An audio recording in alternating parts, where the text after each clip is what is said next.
Hey, Holy Girls, welcome back to Holy Girl Talk. If you're a returning listener, thank you so much for coming back and spending this time with me again, truly. And if this is your first time here, welcome. I'm really glad you found your way to this space.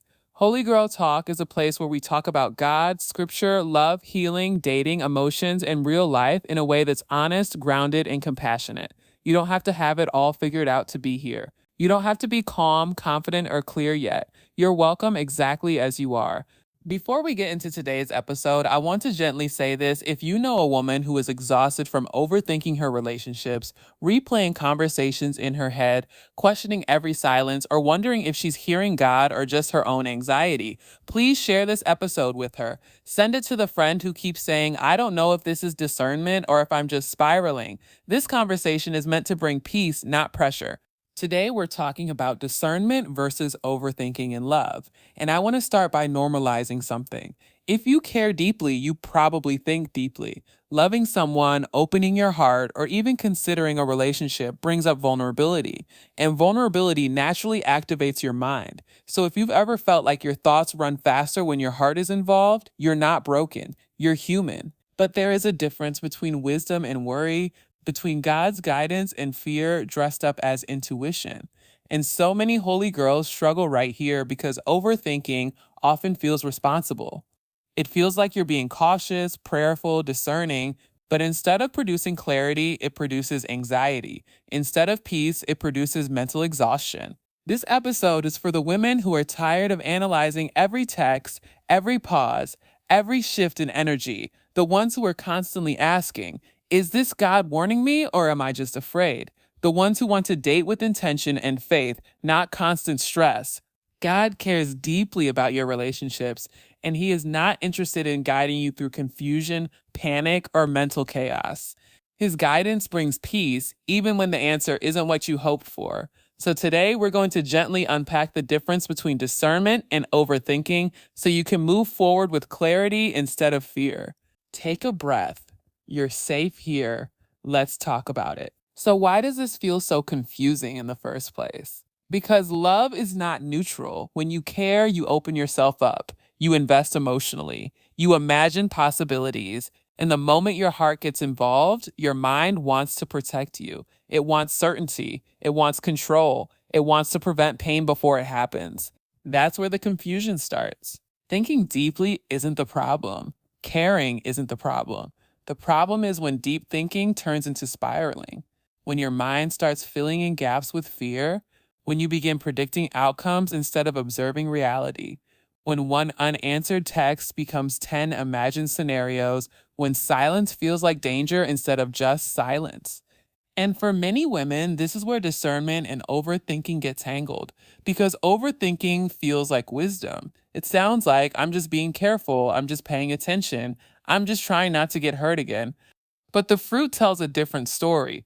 Overthinking doesn't make you feel clearer, it makes you feel anxious. It doesn't anchor you, it keeps you restless. Another reason this is so confusing is because many of us were taught to ignore our intuition in the past. So now, when we finally start paying attention to our inner world, we don't know how to tell the difference between God's guidance and our own fear responses. Especially if we've been hurt before, especially if we've been blindsided, especially if we've been in relationships where confusion was normal. When your nervous system has learned to associate love with uncertainty, your mind stays on high alert. It scans for danger. It analyzes tone. It overinterprets changes. And all of that can feel spiritual, but it's often just your heart trying to stay safe. This is why discernment feels hard to access when emotions are loud. Discernment is quiet. It requires stillness. And stillness feels uncomfortable when you're used to bracing yourself for disappointment. So, if you've been thinking, why can't I tell the difference anymore? Why does everything feel so unclear? I want you to hear this gently. Confusion is not a character flaw. It's often a sign that your heart has been through something and is learning how to trust again. And that's exactly where God meets you. Overthinking is not you being dramatic. It's not you being weak. And it's definitely not you lacking faith. Overthinking is usually fear trying to protect you with the tools it has available. When your heart has experienced disappointment, betrayal, or uncertainty, your mind steps in and says, I'll make sure this never happens again. And the way it tries to do that is by anticipating every possible outcome, running scenarios, replaying conversations, dissecting tone, timing, and silence. It feels productive because it keeps you busy, but it doesn't actually keep you safe. It keeps you anxious. Overthinking often disguises itself as discernment because it asks spiritual sounding questions. Is this a red flag? Is God warning me? Am I ignoring something?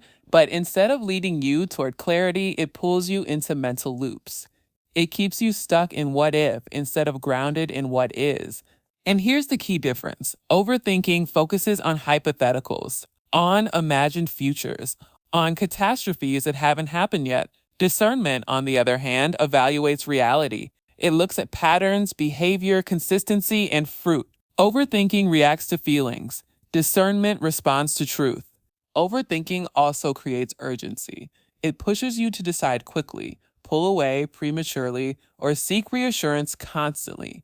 It feels restless, loud, draining, and the longer you stay in it, the harder it becomes to hear anything else. If this feels familiar, I want you to know your mind isn't betraying you. It's trying to protect a heart that learned pain through experience. But protection rooted in fear will never produce peace. Only truth can do that. Overthinking doesn't come out of nowhere. It grows out of experiences that taught your heart to stay alert. For many holy girls, it's rooted in past relationships that were confusing, inconsistent, or unsafe. Times when you trusted someone and were blindsided, when clarity was promised but never delivered, when words and actions didn't match. When your heart has lived through that, it learns to stay on guard. So now, instead of relaxing into connection, your mind starts scanning for danger. It looks for patterns too early. It anticipates abandonment. It assumes something bad is coming, not because it is, but because that's what happened before. This is why overthinking often feels strongest when you care the most, because love activates memory, it wakes up old wounds, and your mind says, I won't let this hurt me again, I'll figure it out before it gets bad. But here's the gentle truth. Healing doesn't come from anticipating pain. It comes from learning to trust yourself, trust God, and stay grounded in the present. Overthinking tries to control the future because the past felt unpredictable. Discernment doesn't rush, it observes. Another root of overthinking is the desire for control. When outcomes feel uncertain, the mind tries to create certainty through analysis. But certainty doesn't come from thinking harder, it comes from surrender. And surrender is uncomfortable when you've learned that love costs something. So if you find yourself overanalyzing in relationships, I want you to know it doesn't mean you're broken. It means your heart has been protecting itself the best way it knows how. And God is gentle with that. Healing doesn't require you to silence your thoughts, it invites you to understand them.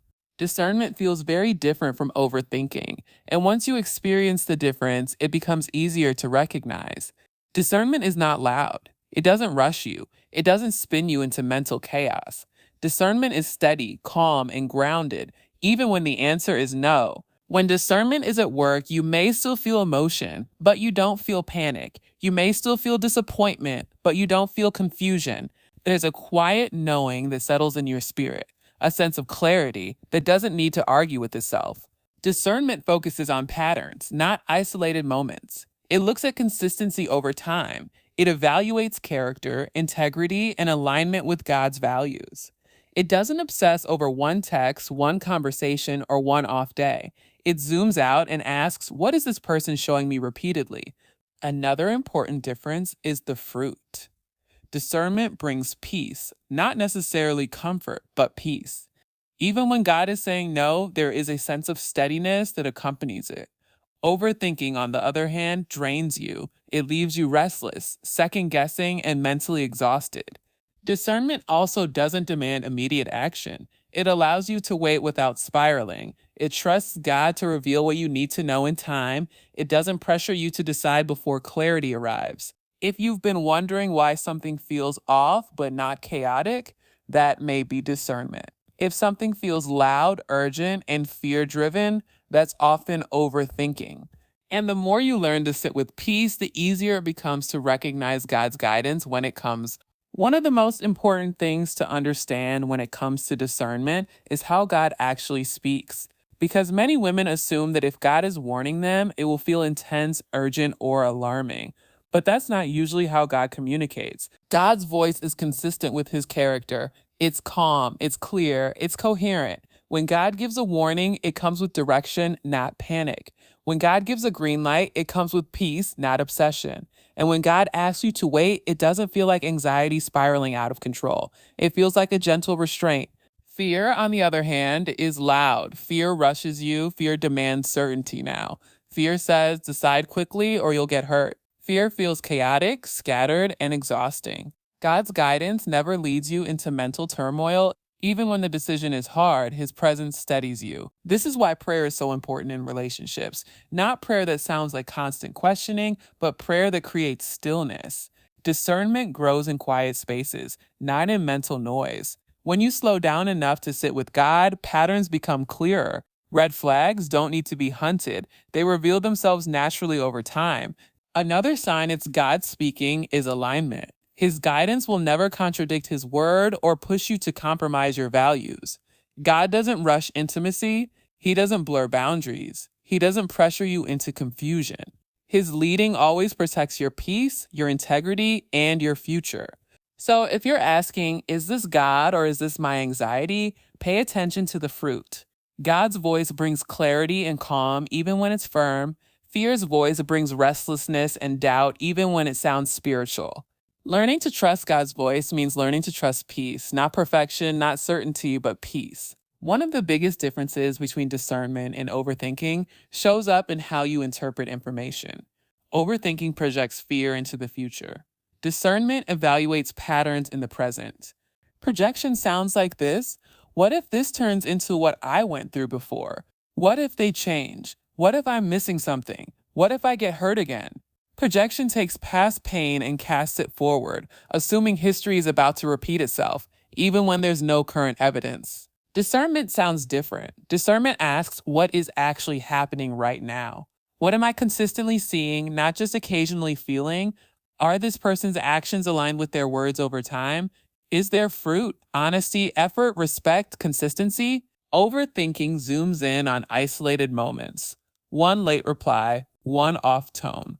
One awkward interaction. Discernment zooms out. It looks at trajectory. It watches how someone handles conflict, boundaries, responsibility, and accountability over time. This is why overthinking feels exhausting, because it's always reacting, always scanning, always trying to prevent pain before it exists. Discernment is observant, not reactive. It allows things to unfold without needing to micromanage every detail. And this is such a freeing shift. You don't need to decode everything. You don't need to read between every line. You don't need to guess intentions when behavior is consistent. Truth doesn't hide, it reveals itself through patterns. So if you find yourself constantly asking, what if, pause and come back to what is. What has this person shown you repeatedly? Not once, not when things were perfect, but over time. That's where discernment lives, not in fear-based projections, but in steady, honest observation. Let's make this practical, because sometimes you don't need more theory, you need language for what you're experiencing. Overthinking feels urgent. It pushes you to figure everything out right now. It keeps your mind busy, looping, and tired. You feel the need to check, recheck, analyze, and seek reassurance. Even after you pray, the anxiety stays loud. Overthinking drains you. It steals your focus. It leaves you second guessing yourself and questioning God's nearness. Discernment feels patient. It doesn't rush you to conclusions. It allows you to wait without spiraling. You may not have every answer yet, but you're not panicking about it. There's a sense of steadiness, like I don't know everything, but I'm okay right here. Discernment strengthens you instead of depleting you. Overthinking tries to control outcomes. It asks, how do I prevent this from going wrong? How do I make sure I don't get hurt? Discernment surrenders outcomes. It asks, is this aligned with God's character and my values? And then it trusts God with what happens next. Overthinking magnifies fear. Discernment magnifies truth. Overthinking makes you hyper-focused on potential loss. Discernment keeps you grounded in peace, even when clarity is still forming. And here's an important one. Overthinking makes you feel like you have to do something to quiet your anxiety. Discernment makes you feel like you can be still and let clarity come. If you're exhausted, restless, and constantly mentally replaying, that's not discernment. If you're calm, observant, and steady, even without all the answers, that's where discernment usually lives. God's guidance will never require you to abandon peace to find truth. One of the clearest ways to tell the difference between discernment and overthinking is the volume. Fear is loud, it demands your attention, it interrupts your peace, it keeps talking even when nothing new has happened. Fear pushes you to interpret silence as danger and stillness as a problem. Discernment is quiet, it doesn't shout to be heard, it doesn't compete with your thoughts. It settles in gently and stays consistent. You might not feel excited, but you feel steady. You might not feel certain, but you feel calm. Discernment doesn't need to convince you, it simply makes sense. This is why so many women confuse fear with intuition. Fear feels intense, and intensity feels important. But intensity is not the same as truth. God's wisdom does not come with chaos attached to it. Even when God is redirecting you, there is a deep anchoring peace that accompanies his guidance. Learning to trust discernment means learning to sit with quiet, to resist the urge to decode every pause, to stop assuming that silence means something is wrong. Sometimes silence is just space. Space for clarity to form, space for God to work, space for you to rest. If you've been living in mental noise, I want you to know this. Peace is not something you have to earn by figuring everything out. Peace is something God gives when you stop fighting for control. Now, I want you to reflect gently for a moment. Where in your love life have you been overthinking instead of observing? What thoughts have been loud and urgent, and what has been quiet but steady? Are you reacting to fear from the past or responding to what's actually happening in the present? If this episode resonated with you, please share it. Send it to the friend who is mentally exhausted from dating, the one who keeps asking if she's discerning or just anxious, the woman who needs permission to rest her mind and trust God's guidance. One share could help someone finally exhale. Thank you, Holy Girls, for spending this time with me today. Thank you for showing up honestly, even when the work is internal and unseen.